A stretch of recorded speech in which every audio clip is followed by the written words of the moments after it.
Hello my dear students, this is Rohan and welcome to I maths for YouTube family. तो आई बच्चों, आज के सेशन में हम लोग शुरू करने वाले हैं क्लास 10th। जैसा कि हमने पिछले सेशन में कमिटमेंट किया था कि हम लोग 10th का ट्रिग्नोमेट्री चैप्टर शुरू करने वाले हैं। ठीक है, ट्रिग्नोमेट्री।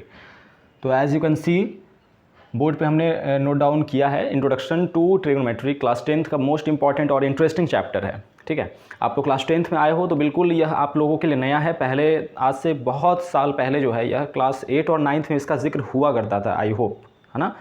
बट 10th में चलिए कोई नहीं, हम लोग इसके बारे में बेसिक्स जान लेंगे और थ्योरी आज के सेशन में पूरी तरीके से समझने का प्रयास करेंगे कि आखिर ट्रिग्नोमेट्री क्या होता है और इसकी क्यों आवश्यकता पड़ी, क्या इसका यूज़ है ना।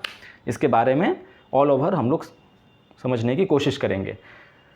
तो आइए शुरू करते हैं आज के सेशन को बिना विलंब किए हुए। समझ गए बच्चों, क्लास 10th चैप्टर नंबर 8 है एनसीईआरटी के अकॉर्डिंग। समझ गए? तो आइए, यदि चैनल पर आप पहली बार आए हो तो चैनल को सब्सक्राइब जरूर कर लीजिए और बेल आइकन क्लिक कर लेंगे तो आपको सारे अपडेट्स और नोटिफिकेशन मिलेंगे इस चैनल के रिगार्डिंग। समझ गए? इस चैनल पे हम लोग मैथमेटिक्स की पढ़ाई करते हैं स्पेशली बच्चों। यदि आप नए ऑडियंस जुड़े हो तो मैं बता दूं कि इस चैनल पे हम लोग जो है मैथमेटिक्स की पढ़ाई करते हैं कंसेप्चुअल अप्रोच के साथ, कुछ छूटने वाला नहीं है। क्लास 6 to 12th जिक्र है ना। तो आप यदि चैनल पहली बार आए हो तो प्लेलिस्ट बने हुए हैं, आप विजिट कर सकते हो और डिस्क्रिप्शन में भी मैं लिंक वगैरह उसका दे दूंगा। चलिए देखिए, आज हम लोग पहले जानने वाले हैं कि जो हमारा टर्म आया हुआ है ये, ठीक है, ये जो टर्म आखिर आया हुआ है ट्रिग्नोमेट्री, ये क्या होता है। सबसे फर्स्ट हमारा ये जिक्र होगा कि सर ये क्या होता है, ये कौन सा चैप्टर है, कौन सा यूनिकनेस इसमें जो है सर, ये नया है सर, बताइए इसके बारे में। बेसिकली मतलब मान लीजिए कि आप कुछ एकदम जानते नहीं हो, एकदम शून्य हो, तो उस स्तर से जानने का प्रयास कीजिए। और कुछ भी कोई भी चैप्टर यदि मैं शुरू करता हूँ तो आप लोग देखे होंगे कि शून्य से ही बताना शुरू करता हूँ। देखिए इसमें 3 जो है वर्ड शामिल है। ठीक है, वो कौन कौन सा? फर्स्ट आप देख पा रहे हो, फर्स्ट हमारा वर्ड हो गया क्या, डेट इज ट्राई, मतलब TRI वाला ट्राई। ठीक है, सेकंड हो गया,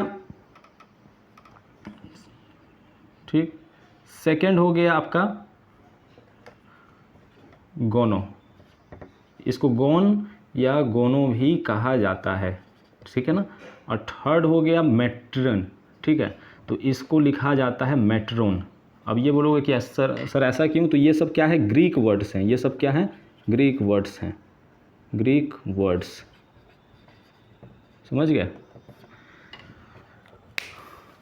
तो देखिए अब हम लोग जानेंगे कि इसका मीनिंग क्या होता है। देखिए यहाँ पर ट्राई का मतलब होता है 3, ठीक है, गोनो का मतलब होता है साइड्स, मेट्रोन का मतलब होता है मेजरमेंट, मेजरमेंट या मीज़र भी कहते हैं हम लोग, या मेजरमेंट भी कहते हैं। देखिए तो इससे पता चला कि सर 3 साइड के मेजरमेंट के रिगार्डिंग बात हो रही है। तो अब आप बताइए कि 3 साइड किस में होते हैं? ट्रायंगल में ही होते हैं, बिल्कुल।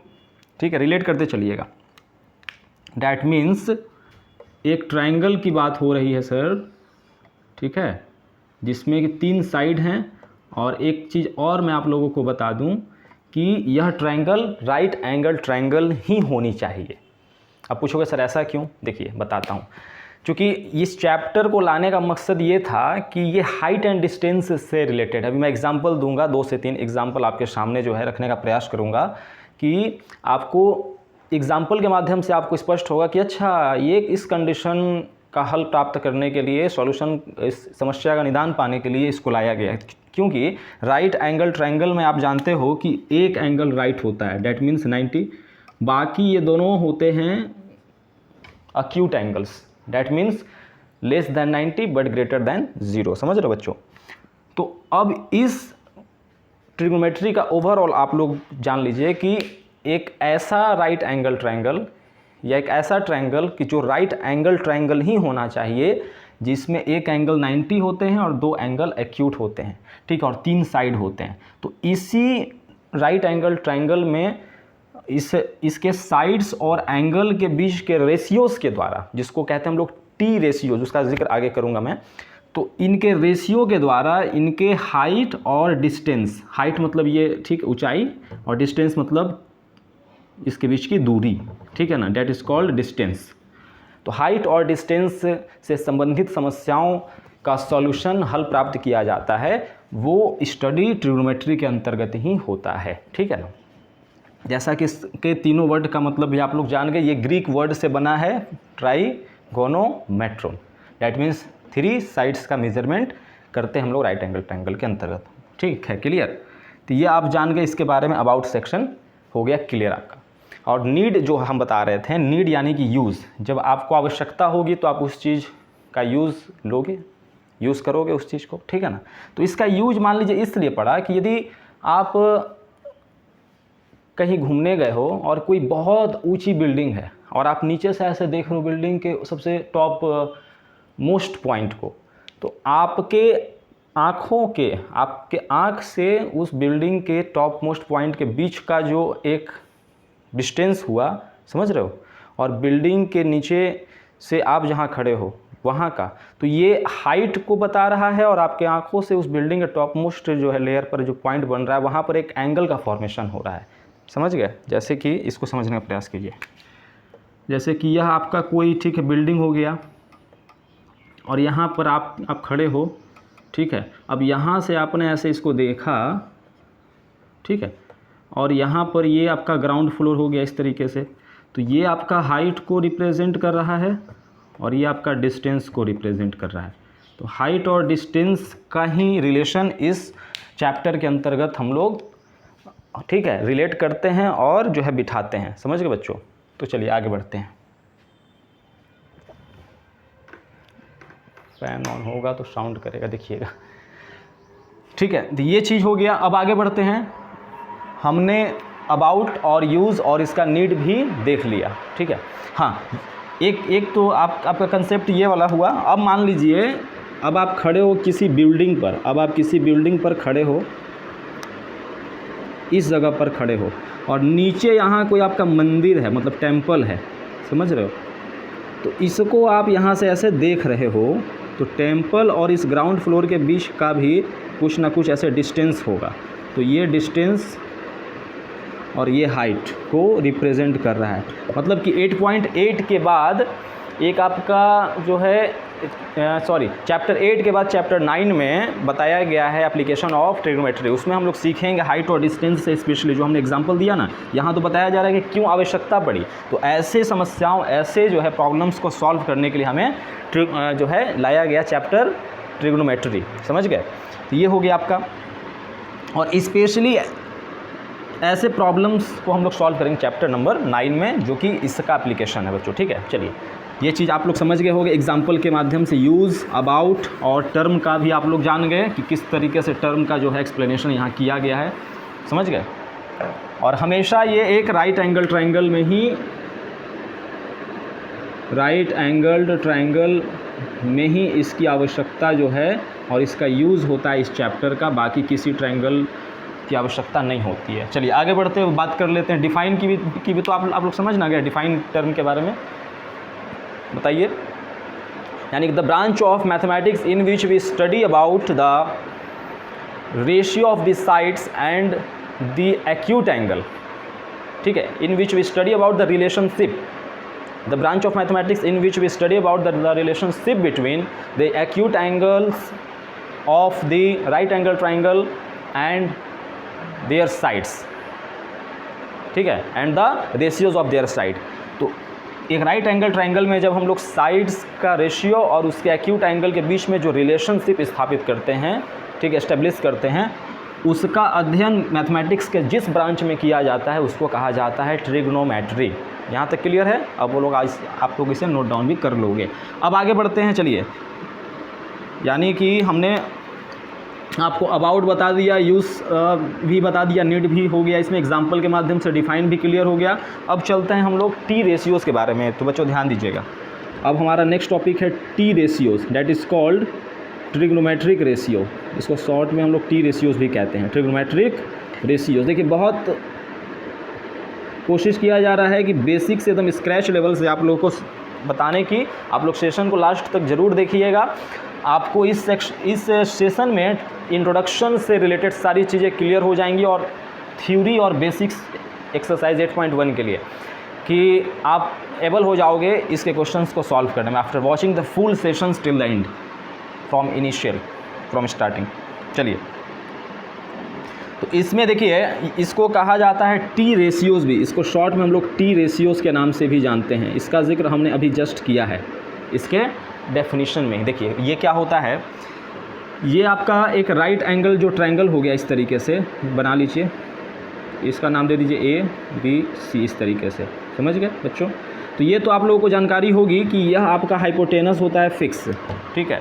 एक राइट एंगल ट्रायंगल में सबसे ग्रेटर या लार्जेस्ट साइड आप लोग जो कहोगे वो आपका क्या होता है, हाइपोटेन्यूस या हाइपोटेनस भी बहुत लोग कहते हैं, समझ रहे हो। और यदि आप इसको मान रहे हो परपेंडिकुलर, मान लीजिए आपने इसको बेस लिया तो ठीक है, तो बेस जिस पर टिका है इसको परपेंडिकुलर कहते हैं, और ये बेस हो गया। यदि आप बेस इसको लोगे बीसी वाले पार्ट को, तो आपके लिए इसका परपेंडिकुलर हो जाएगा, ये समझ गए। और राइट एंगल के हमेशा अपोजिट यानी सामने वाला साइड आपका क्या होता है, हाइपोटेन्यूज होता है। आप लोगों ने पढ़ा होगा पाइथागोरस थ्योरम वगैरह, क्लास 9th में बहुत अच्छे तरीके से जिक्र था। आई होप आप लोग तो बेसिक तो इसका जानते होंगे इसके रिगार्डिंग। चलिए बात कर लेते हैं अब आगे, समझ गए। देखिए तो इसको बोलते हैं बेस, इसको परपेंडिकुलर, इसको हाइपोटेनस कहते हैं। और एक होता है एडजेसेंट साइड। मान लीजिए कोई पूछेगा कि एंगल ए का एडजेसेंट साइड बताइए, तो आपका हो जाएगा इससे जुड़ा हुआ क्या है, ए बी भी है बी सी भी है, तो यह दोनों आपका एडजेसेंट साइड जो है बोला जाता है। इस तरीके से यहाँ भी हमने जिक्र कर दिया, कुछ छूटने वाला नहीं है, बस आप लोग लेक्चर कंप्लीट जो है देखोगे और जो इंपॉर्टेंट लगे नोट भी करते चला करो। क्योंकि लेक्चर में भी क्या होता है कि बहुत सारी चीज़ें मैं यहाँ ना इंपॉर्टेंट बताता चलता हूँ, तो आप लोगों का काम है कि आप लोग उसको जो है नोट करते भी चलिए। चलिए इसकी बात कर लेते हैं जो मोस्ट इंपॉर्टेंट है, ठीक है। और इसी के बाद आपका ये सेशन अंत हो जाएगा। इसमें और कुछ इंपॉर्टेंट वैसा बेसिकली 8.1 के लिए है नहीं। इसी के रिगार्डिंग आप लोग सॉल्व कीजिएगा क्वेश्चंस को, तो आपके क्वेश्चंस बनेंगे। चलिए पहला जिक्र कर लेते हैं। इसमें देखिए 6 रेशियो होते हैं, 6। फर्स्ट को कहा जाता है साइनी ऑफ, अगर मान लीजिए इसको ले रहे हैं साइनी ऑफ एंगल ए। दूसरा हो जाता है कोसाइन ऑफ एंगल ए। तो बताने वाला हूँ कि आखिर इसका मतलब होता क्या है, समझ गए। थर्ड हो जाता है आपका tangent of angle A. Fourth हो जाता है क्या बच्चों, कोसेकेंट ऑफ एंगल ए, दिख पा रहा है। पांचवा हो जाता है सेकेंड ऑफ एंगल ए। छठा हो जाता है कोटेंजेंट ऑफ एंगल ए, समझ रहे हो। चलिए अब आगे बढ़ते हैं। ये तो हो गया क्लियर। देखिए साइनी कहने का मतलब क्या है, ये फर्स्ट सेकेंड थर्ड फोर्थ 5 और 6, इसको शॉर्ट में हम लोग साइन ए भी कहते हैं। शॉर्ट में इसको साइन ए कहते हैं, इसको कॉस ए कहा जाता है, इसको टैन ए कहा जाता है, इसको कॉसेक ए कहा जाता है। बताने के लिए इसी सेशन में बहुत कुछ बता दूं, लेकिन सेशन हो जाएंगे लंबे, इसलिए 8.1 के लिए जो आवश्यक है उसी को जिक्र किया जा रहा है। बाकी तो 8.2 में इसके जो आगे की कहानी है वो तो बताऊंगा ही मैं। कोटेंजेंट को कहा जाता है कॉट ए। मैं चाहता हूं कि सेशन आप लोग का 10-12 मिनट तक चले, तो कभी कभी 15-16 कभी कभी 20 भी हो जाता है मिनट, क्योंकि कुछ चीज़ों को मैं छोड़ना चाहता नहीं हूँ। तो आई होप आप लोग बातों को समझ रहे होंगे, तो उससे जो है चिंतित नहीं होना है कि क्यों आखिर ऐसा हो जा रहा है। तो देखिए आगे बढ़ते हैं। तो ये चीज़ आप लोग जान गए कि साइन ऑफ एंगल ए को शॉर्ट में साइन ए बोलते हैं, फिर cos A, tan, cosec, sec, cot. इस तरीके से 6 ये रेशियो होते हैं। इसका मतलब अब ये दिखाता है क्या है सर, अब आप बोलोगे कि सर इसका मतलब क्या होता है। तो देखिए एक शॉर्ट में आपको ट्रिक मैं बता देता हूँ। जैसे एल ए एल के ए, ऐसे भी आप लोग बोल सकते हो, या इससे बढ़िया एक होता है फिर, अगर आप लोग इंग्लिश माध्यम के स्टूडेंट मोस्टली जुड़ते हो, तो पी बी पी अपॉन में, ठीक है, एच बी। इसका मतलब क्या हुआ कि सर ये वाला रिप्रेजेंट करेगा साइन को, बी बाई एच रिप्रेजेंट करेगा कॉस को, पी बाई बी जो है आपका रिप्रेजेंट करेगा tan को। जस्ट इसके अपोजिट होते हैं, साइन का अपोजिट होता है कॉसेक। अपोजिट मतलब रेसिप्रोकल यानी कि साइन और कॉसेक को जब आप मल्टीप्लाई करोगे तो वैल्यू आएंगे आपके हमेशा 1। Sine A multiply by cos A is equal to 1, that means sine A is equal to 1 by cosec A और cosec A is equal to 1 by sine A. समझ रहे हो, ये यानी उल्टा होता है जिसको हम लोग बोलते हैं रेसिप्रोकल। तो देखिए साइन ए के लिए बताया गया है जो, मतलब ये भी होता है लाल बटा में, इसको बोलते हैं कक्का, ऐसे हम लोग लाल बटा में कक्का। यहाँ एल का जो है मतलब हो गया लंब, ए का मतलब आधार यानी लंब का मतलब हो गया परपेंडिकुलर, आधार का मतलब बेस, फिर लंब का मतलब जो है आपका परपेंडिकुलर, और के मीन्स कर्ण, मतलब हाइपोटेन्यूस को हिंदी में कर्ण कहा जाता है। तो वो ये चीज़ आप लोग हिंदी यदि माध्यम के हो तो आप लोग रिलेट कर सकते हो, नहीं तो ये वाला चीज़ आपका हो गया। ठीक है, ये आपका हो गया साइन के लिए, ये आपका रिप्रेजेंट करेगा कॉस और ये रिप्रेजेंट करेगा tan। समझ रहे हो, और जस्ट इसका उल्टा साइन का अपोजिट क्या बताएं, कॉसेक, कॉस का उल्टा सेक, tan का अपोजिट कॉट। तो इसी जगह से रेशियो आता है जो हमने बात बताया आप लोगों को कि एक्यूट एंगल यानी एक्यूट एंगल और राइट एंगल ट्रायंगल के साइड के बीच के रेशियो के रिलेशनशिप को ही कहा जाता है ट्रिग्नोमेट्री, सॉरी हाँ ठीक है, टी रेशियोज। ठीक है ना बच्चों। चलिए अब यहाँ पे गौर कीजिएगा, अब साइन ए के जगह आप लोग लिखिएगा क्या, पी बाई एच। अभी करिए नोट, ठीक नोट डाउन। कॉस ए के जगह पर बी बाई एच, tan ए के जगह पर p बाई बी। जस्ट यहाँ पर फिर आ गया क्या चीज़, कॉसेक ए, तो साइन का मतलब उल्टा यानी h बाई पी हो जाएगा, ये h बाई पी। फिर आप सेक ले लीजिएगा तो h बाई बी, मतलब कि सेक h बाई बी, कॉस का उल्टा, बात समझ रहे हो। कॉट ए tan का अपोजिट b बाई पी। अब आप बोलोगे सर ये पी बी एच क्या है, वही P for perpendicular, B for base और H फॉर हाइपोटेनस, ये इनके बीच का रेशियो होता है। ये क्या हो गया, एक राइट एंगल ट्रायंगल के साइड का रेशियो, और यहाँ पर A जो रिप्रेजेंट कर रहा है ये हो गया एक्यूट एंगल, और इन्हीं के बीच के रिलेशनशिप को कहा जाता है ट्रिग्नोमेट्रिक रेशियोज। यह सबसे मोस्ट इंपॉर्टेंट है, इसलिए इस पर ज़्यादा मैं एफर्ट लगा रहा हूँ आप लोग को समझाने के लिए। बाकी इसके बाद सेशन का है ना एंड हो जाएगा। देखिए तो अब यहाँ पे आप लोग ध्यान जो है बच्चों दीजिएगा कि अब P क्या है, यानी जब हम लोग एक्यूट एंगल A लेंगे तो इसके लिए P क्या है, तो यह तो बेस हो गया, तो इसके लिए P आपका BC, डैट मीन्स P का वैल्यू BC, और H तो फिक्स होता है, H बदलने वाला नहीं होता है। एक राइट एंगल ट्रायंगल में H हमेशा सबसे ग्रेटेस्ट या लार्जेस्ट साइड होता है जो चेंज नहीं होता है, तो ये आपका हो गया AC। ठीक है ना। अब B क्या है, तो जब हमने कॉस लिया है A, तो B यानी कि यह जो एंगल जिस पर टिका हुआ है तो वही बेस हो गया, यानी AB बाई AC, फिर P बाई B, फिर यहाँ पर BC अपॉन में B क्या है, AB है। अब देखिए जब ये आप तीनों ये निकाल लीजिएगा साइन कॉस टैन, तो आपको इसके लिए ज़्यादा परिश्रम करना नहीं है। किसके लिए, कॉसेक से कॉट के लिए ज़्यादा परिश्रम करना नहीं है, बस इसी का रेसिप्रोकल उलट देना है। बताया ना हमने अभी कि सीधा गुना उल्टा बराबर 1 होता है इसके अकॉर्डिंग। देखिए कॉसेक ए की बात करेगा तो AC अपॉन में BC ले आइए, सेक ए की बात करेगा तो AC अपॉन में AB हो जाएगा, और कॉट ए की बात करेंगे तो tan ए का उल्टा AB अपॉन में BC हो जाएगा। चलिए इसी के रिगार्डिंग हम लोग अब जो है क्वेश्चंस को सॉल्व करते हैं। तो देखिए ये दोनों के बीच जो है ठीक है प्रोडक्ट नहीं है, सेक ए अगुना ए नहीं होता है, यह जो है एक्यूट एंगल, इसको हम लोग ठीक सेक ए को पढ़ते हैं जैसे सेकेंड ऑफ एंगल ए। यह एक क्या है, रेशियोज है, जो कि प्रूवन स्टेटमेंट है, जो कि दिया गया है कई सारे कैलकुलेशंस के बाद हमारे सामने जो है कि किस तरीके से इसके वैल्यूज़ को बिठाते हैं।